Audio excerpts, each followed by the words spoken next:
The New Orleans Jazz and Heritage Foundation promotes, preserves, and perpetuates music, culture, and heritage through programs, cultural, educational, and economic activities year-round.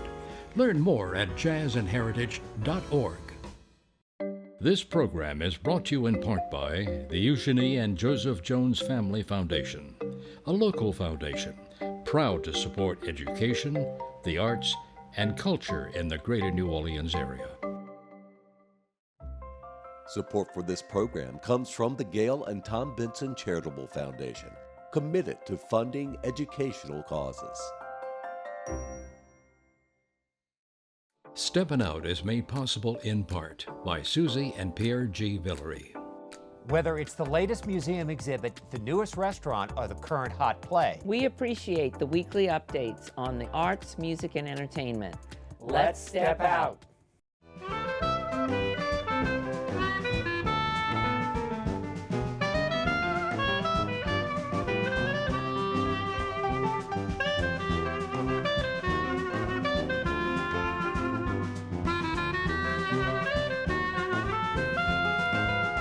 I'm Peggy Scott Laborde, and welcome to Steppin Out, with updates from the local restaurant, arts, and entertainment scenes.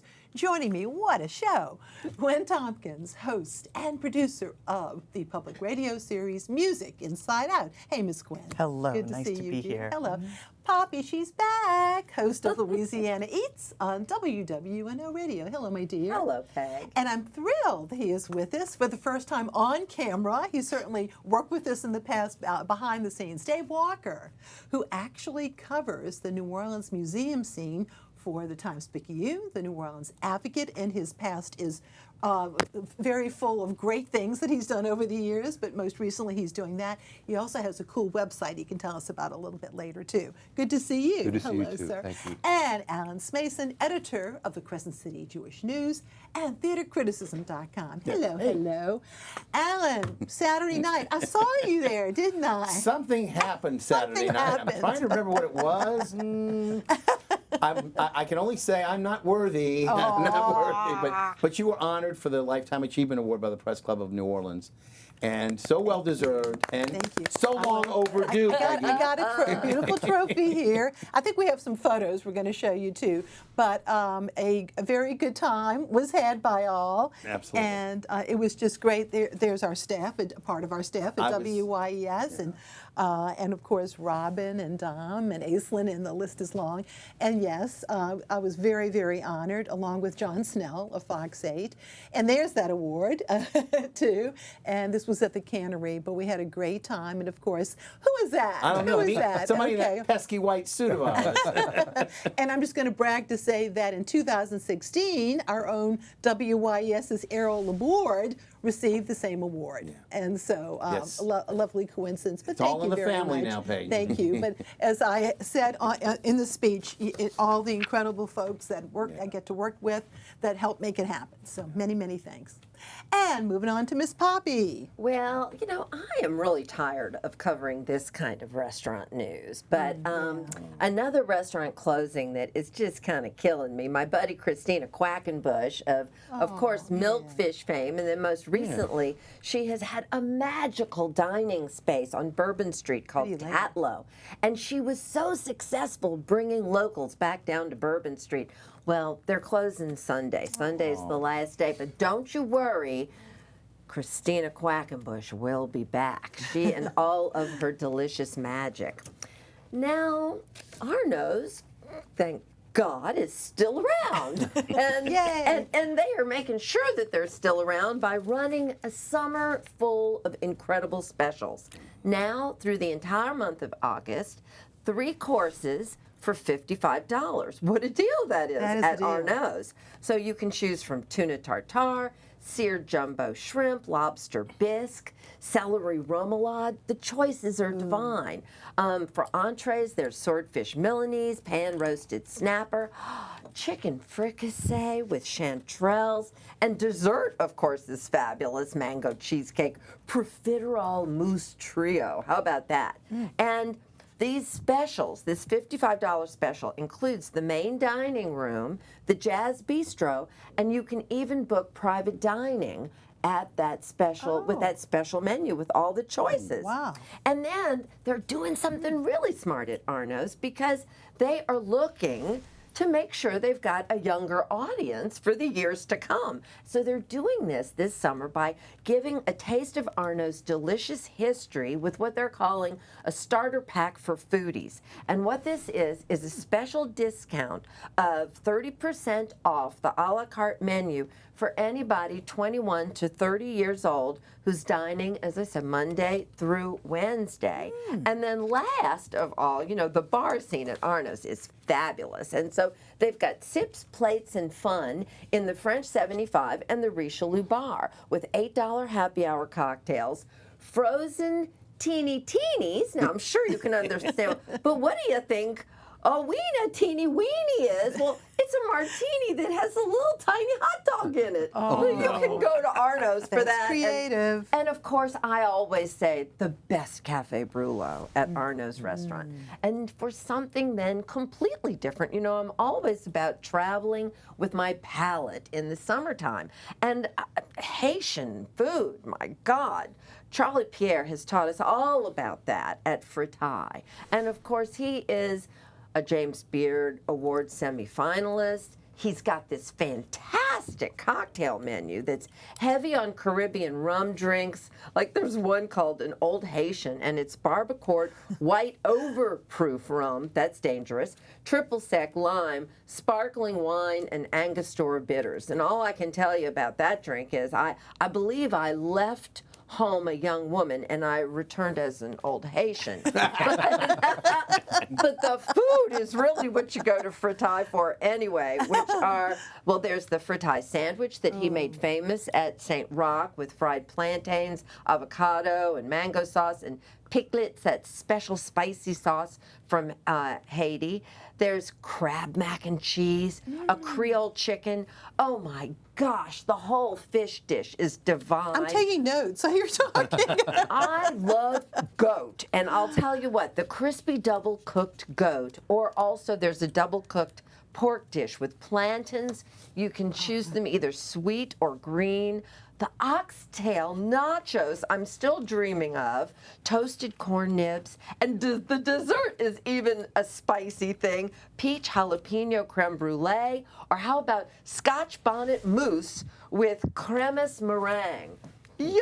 So travel with your palate, take a trip to Haiti. It's right there at Fritai. Thank you very much. And we're going to preview Satchmo's Summerfest. Yes, that's true. So exciting. Not It's- this weekend, but right. next. But Okay. the following Following weekend, weekend. actually, that's going to be Saturday, Yes. August 2nd, and Sunday, August 3rd.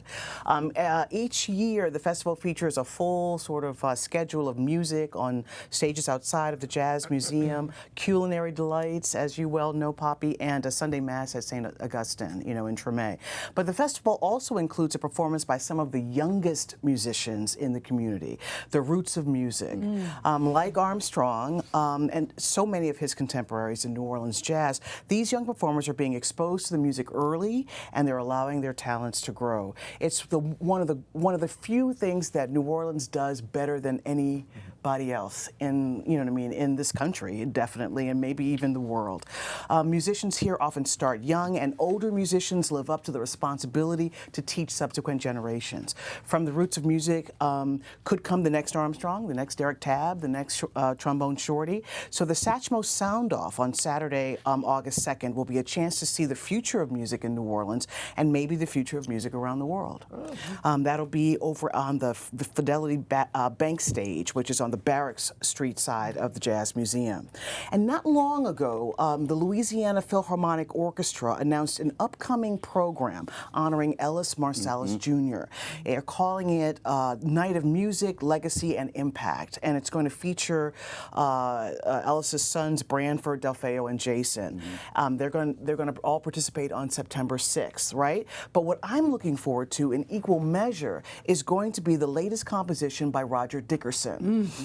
which will also take place that night at the Philharmonic. And Roger Dickerson and Ellis Marsalis were lifelong friends, very close, but they took different musical paths. And Dickerson is an acclaimed classical music composer. He's composed a piece specifically in honor of his friend, and so this will be the world premiere. And so I'm hoping that David Cunian, who's going to be talking with Roger Dickerson at Satchmo Fest on Saturday, I'm hoping that they're going to talk about this piece of music.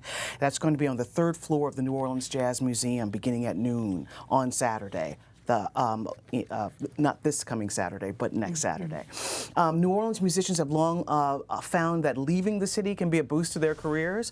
There are more opportunities to collaborate with other talented musicians. There's more opportunity to record their own music, to compete in a more exacting sphere, and to make money. Let's face it, this ain't for free, and maybe even conquer the world. So Louis Armstrong left New Orleans in, I believe, 1922, I want to say, but ultimately ended up in New York City, where he spent the rest of his life. He was based for the rest of his life there. And he got used to living without the perils that people were living with down here, the perils of segregation, the racial harassment that they were facing in this, black people were facing in the South and in New Orleans. He said he'd been northern-fied, you know? And so Adriana Carrillo of the Louis Armstrong House Museum is going to give a talk on Armstrong's life in New York City. And it's going to happen at the, it's going to include his concerts at Town Hall and with Leonard Bernstein, with the New York Philharmonic, and his recording sessions with W.C. Handy and George Avakian, the great producer. And so it's going to also talk about scores of other places where Armstrong hung out and worked. Also, Maxine Gordon, who's been a regular at Satchmo Fest, she wrote an award-winning biography of her late husband, Dexter Gordon, who was a lion of bebop. He was a saxophone player, and he, you might remember him from starring in that great Paris-based film Round Midnight. Yes, I think he was nominated, for an Oscar. He might have been for that role, I'm not sure. But Martin Scorsese plays his coked-out American agent, I think, in that film. But a lot of bebop players came from the big bands, including Lester Young and Ben Webster and Charles Mingus, and of course Dexter Gordon, who spent some time in Louis Armstrong's big band in the mid-1940s. And so that led to a really creative period in Gordon's life. And Maxine Gordon is going to be talking about this with Ricky Riccardi, who's the curator of the Louis Armstrong House Museum Archive, or collection, and a 2-time Grammy winner. And it's sort of a rare chance to see someone who witnessed this period, this incredibly pivotal period in jazz, talking to somebody who is really the world's authority on Armstrong. And so that's going to be fantastic. Also, it's going to close out the lecture series on Saturday. Next Saturday at the Jazz Museum on the 3rd floor. On Sunday, Kyle Roussel is going to be playing at the festival at Satchmo Fest. He's a great piano player and a member of the Preservation Hall Traveling Band. Very much in demand. He came out with a gospel album last year called The Church of New Orleans, and his performance next Sunday, not this Sunday, but next Sunday, is going to feature 2 of the city's finest singers, Erica Falls and Kiana Linnell. These are, amazing women, and they always get people out of their seats during their performances. So that's going to be Kyle Roussel's Church of New Orleans featuring Erica Falls and Kiana Linnell, and that's going to be at 5 o'clock. That's going to close out the festivities on next Sunday. And then lastly, 2 great minds are going to meet. This is going to be Ricky Riccardi, as I mentioned before, the Armstrong expert, who's now won his 2 Grammys for extensive liner notes on Armstrong and King Oliver recordings. And he has finished out his trilogy of Armstrong biographies with this last book called Stomp Off, Let's Go, the early years of Louis Armstrong in New Orleans. And it hurts my soul not to be there, because I'm not going to be able to be there that day when he talks about this book, because he's going to talk about it with the one and only Peggy Scott Laborde. Thanks to you, Gwen Tompkins. But I told Riccardi that Peggy conducted one of my favorite interviews of all time with Danny Barker, and he knew immediately which interview I was talking about. Wow. And that interview is actually at the Louis Armstrong House Museum. Making my day. So anybody who goes onto the website is going to be able to find it. But do yourself a favor on next Sunday, not this Sunday, but next Sunday, and go and see Peggy Scott Laborde speaking with Ricky Riccardi about Louis in New Orleans with Stomp Off, Let's Go. Once again, just to remind, when we say the New Orleans Jazz Museum, we're talking about what we also think of as the Mint. That's right, Right the there old at US Esplanade, Mint. the old U.S. Mint, There right you there go. near the river. Thank you so much, though, Gwen. And moving over to Dave, who's a man about town, especially when it comes to museums. Yeah, I've been fortunate to be able to sort of connect my two careers, journalism and the last few years of working at museums. And it's a website called themuseumgoer.com, but I also do stuff for the Picayune and WWNO. And I'm here today to talk about Museum Month, which is every August, an annual promotion by New Orleans and Company. And it's a great deal for museum goers because a membership in one of the 28 participating museums gets you 2 free admissions at all of the others. I mean, it's a value of hundreds of dollars. And I wanted to sort of go through what's available, what's on view right now this summer in August. Some of them are closing during the month. But now's a great time to get caught up if you haven't seen some of these exhibits. Starting with the Contemporary Arts Center, New Orleans, it's an exhibit curated by Don Marshall, who we all know as an arts eminence here in town. And it's called Refreshing America, Artists of America from Other Nations. And it's a beautiful exhibit.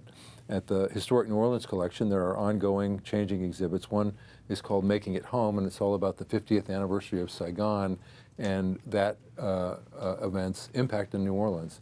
A great exhibit done by Mark Cave, the curator. They've also installed The Trail They Blazed, which is an overview of the mid-century, 20th century civil rights movement in New Orleans. 2 really fine exhibits at HNOC. The Museum of the Southern Jewish Experience has a temporary exhibit called Most Fortunate Unfortunates, all about the Jewish Orphans Home in New Orleans. A tidy, really informative little exhibit and well worth a special trip. The New Orleans African American Museum has a new permanent exhibit that, called Vince Frazier Ancestral Odyssey, which combines images and video of Mardi Gras Indians with artificial intelligence editing. And it creates this really weird but moving and cool kaleidoscopic look at those images on the street. The NOMA has 2 really good exhibits right now, New African Masquerades. That closes August 10th, so put that on your calendar. Be sure to see that during Museum Month if you can. And then an exhibit of photography by Nicholas Flock, which is images from on the water of the Mississippi and its tributaries, but also under. He did underwater photography to show the spectrum of colors as the river moves down north to south. At the Ogden, there's Wa Thai Flower Ants, another exhibit, but it's Southern artists of Vietnamese lineage, all about the 50-year anniversary and assimilation and all those things. Last Chance, August 10th closing. Keith Duncan, Battle of the Bands, is beautiful artwork all about HBCU marching bands. The old Ursuline Convent Museum has a new exhibit all about Pope Leo's Creole roots. And So exciting. Yeah, that's really interesting. And coming up, the Presbyterian is updating Living with Hurricanes, Katrina and Beyond to mark the 20th anniversary. And Muse's Shoe being a vestige. And well, that's part of a second exhibit on view there, Pioneers of Women's Carnival. And that's actually, I'm told, one of the first Muse's shoes. So that's worth a special trip. The National World War II Museum, Fighting for the Right to Fight, which is about African American experiences in World War II, closes August 24th. And several museums, including the 1850 House and HNOC, are offering specialty tours and pop-up lectures during August to sort of super serve the Museum Month audience. I'll have a column in the Picayune exploring further benefits of museum membership coming up. All right, very good. And of course, themuseumgoer.com. You've got a lot of great information there. Yeah, there's a blog, a free newsletter that does sort of what I'm doing here today a couple of times a month. I've had a podcast going for about a year where I talk to curators in the galleries, which is really fun. I learned to speak curator. And so I invite everybody to check it out. And I'm eventually going to build it out and have like overview, comprehensive looks at all of the local museums. Very good. And also just a reminder concerning Refreshing America, August the 2nd, the CAC, it's about to close. Yes. So check that out now too. White Linen Night is the last draw for that. Very good. Well, thank you so much. Oh, thank you. Good, great overview. Alan. Okay, well, the New Orleans Shakespeare Festival, we were talking about it last week. It began its season with the wonderful production of Moliere, The Imaginary Invalid. That was unusual, but no one could have expected how unusual its production of Shakespeare's A Midsummer Night's Dream would be. It's directed by interim artistic director Graham Burke, and this version of an otherworldly forest is complemented by superb lighting effects and blacklight makeup that really give the actors vastly different looks that accentuate the enchantment that the characters endure there. Ian Hawke's comical portrayal of Bottom is another highlight of the play. He plays well against the enraptured Zara Hakule Spalding as Titania, despite the fact he must do so while wearing the head of a donkey or an ass. Burton Tedesco provides a really grounded performance as Oberon, and he's superbly matched with James Bartell, who you saw in the first picture there as Puck. He demonstrates every nuance and every carefully orchestrated step, so that he's really one of the city's best interpreters of the bard. That is James Bartell. There are, of course, the mortal four characters who are entranced: Demetrius, Brandon Sutton, Hermia, Sarah Grace Donnelly, Helena, Jane Cooper, and Lysander, Edward Montoya. They present really two different kinds of love triangles during the course of the play, but it's all part of setting things right at play's end. They all play wonderfully opposite each other, either confused, exasperated, or totally enraptured with the other. In addition, long strings of lights, Peggy, you saw this, and projections, they emulate the tall trunks of the enchanted forest and the magic contained within those winds. Yes, and it's all quite brilliantly, pun intended, designed by Alexander LeValliant Freer. And this production of the time-honored Shakespeare comedy really proves that there are ways to present old works in a new light, or perhaps better said, a dark light. And unfortunately, it all appears, as you said, it's all the remaining seats are sold out. But you know what? It's really a wonderful undertaking that they did, and I'm so glad that they did. Meanwhile, we have a very unusual situation at the National World War II Museum. Usually by week 2, we have at least one woman who has won the competition for the Stage Door Idol. But here we are at week 3 almost, and 3 men have thus far won, because this week's winner from Tuesday night was Elijah Hartman, who sang this Join Us Jumpin' by Fats Waller, and he'll advance to the finals along with the 2 men who won in a tie last week before that, Rad Jennings and Adam Bro. I'll be judging, by the way, next week, so will the string of men continue? Come join me and find out. Remember, the audience gets to vote along with the judges for the preliminaries this coming week, and then the 4th week of competition. The finals, however, the audience does not vote, and that will be on August the 14th. So check that all out, Stage Door Idol. Now, this is the week Poppy knows very well for Tales of the Cocktail, and I found, believe it or not, Poppy, a lot of theater out there.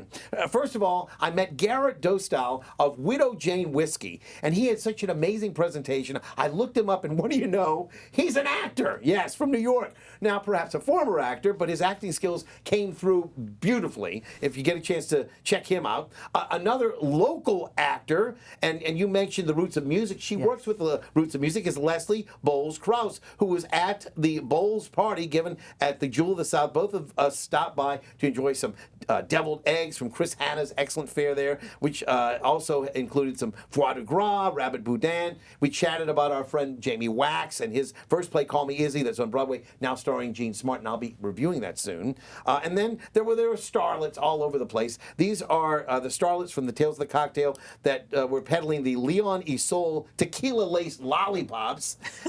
But the stars truly came out for the William Grant Portfolio Party at the Orpheum Theater on Tuesday night. The Cosmic Voyage featured Barbarellas made with Hendrix Gin, and yes, there were lots of heavenly bodies and a really amazing cosmic voyage that you see. Lo and behold, who did I spot but none other than Steppin Out's own former makeup artist and burlesque star, Bella Blue, We love who Bella. was there. So again, Tales of the Cocktail is winding down, just one day left, but our spirits are still very, very high.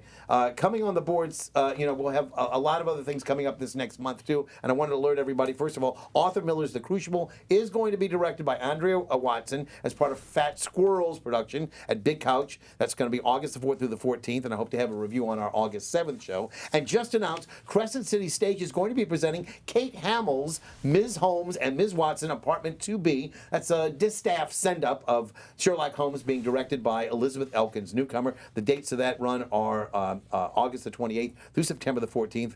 And last but by no means least, Peggy, I wanted to officially announce the formation of the Crescent City Theater Awards. That's an award show to honor the best in our city. Our beautiful logo here is designed by Manuel Ponce. It shows both the faces of comedy and tragedy as part of a fleur-de-lis design perched atop spotlights. And we're looking for donations to our 501c3 nonprofit. This will be an award show to replace the This now is your defunct. baby. Yes, it is. It's this now the defunct Big Easy Awards. They've been gone for 4 years. This is what's going to hopefully replace it. And it's only going to be about theater. If you're interested in being a part of our team, please feel free to contact me via email there or leave word here at WYES. And I hope that maybe we can work things out. It's about maybe, local. Yes. That's very maybe, important. maybe, if Yay. WYES comes through, we may have our show here. We'll see. Okay. Thank you very much. Time for picks. Puppy. Well, Alan already gave you a big taste of it, but you can get into Tales for as little as $10, and if you haven't been yet, go down at least to the Ritz-Carlton and experience that wild, extraordinary expenditure of money, frankly. The brands, those liquor companies, Lord, there's some money flying down there. All right, Gwen. Well, next weekend, the Satchmo Fest, this is going to be Ricky Riccardi's weekend. He really is the world's foremost authority on Louis Armstrong, and he makes Satchmo Fest so special each year. But ultimately, he's going to show us next weekend whether he can actually play as well as he can talk. And such good company. That's right. So he's going to be with Wendell Brunius, who's been an old friend of his for a long time. And so let's see if Ricky can keep up. And that's going to be on Saturday, August 2nd, on the second floor of the Jazz Museum, the Old Mint. All right. Yes. Thank you. Dave. I'm looking a weekend ahead, too, for a couple of recommendations. The Historic New Orleans Collection Antiques Forum, I know you had Amy Williams on last week talking about that, August 8th through 10th. They've just announced a discounted single-day ticket for industry professionals and young material culture buffs. And they've recently announced, as of yesterday, a new presentation by Peggy Scott Laborde, who's pinch hitting. I'm busy. With a talk about the beloved Pontchartrain Beach amusement park. I'm looking forward to it. Yes, I'm going to talk about Pontchartrain Beach. All right, and thank you. And now my picks on Saturday evening from 6 to 9, there's Glow in the Oaks in the Carousel Gardens at City Park. This mini fundraiser includes unlimited rides, silent disco, glow item giveaways, a photo booth, glitter bar, face paint, all lemonade and color changing cups, all kinds of lots and lots of fun things.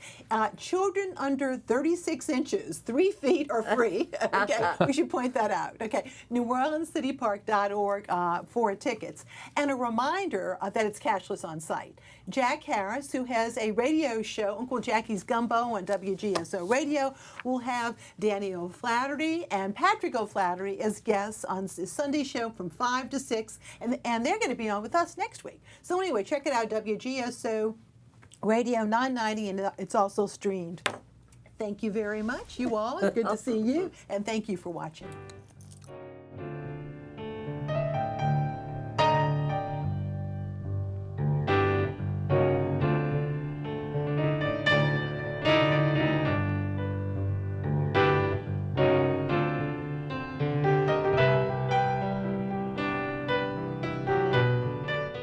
Programming on WYES is made possible in part by Susie and Pierre G. Villery. From Masterpiece to Nova, Antiques Roadshow to Agatha Christie. And of course, stepping out and informed sources. We are pleased to support public television. It's been our passion. For a lifetime. Support for this program comes from the Gail and Tom Benson Charitable Foundation, committed to funding educational causes. The New Orleans Jazz and Heritage Foundation promotes, preserves, and perpetuates music, culture, and heritage through programs, cultural, educational, and economic activities year-round. Learn more at jazzandheritage.org. This program is brought to you in part by the Eugenie and Joseph Jones Family Foundation, a local foundation proud to support education, the arts, and culture in the greater New Orleans area.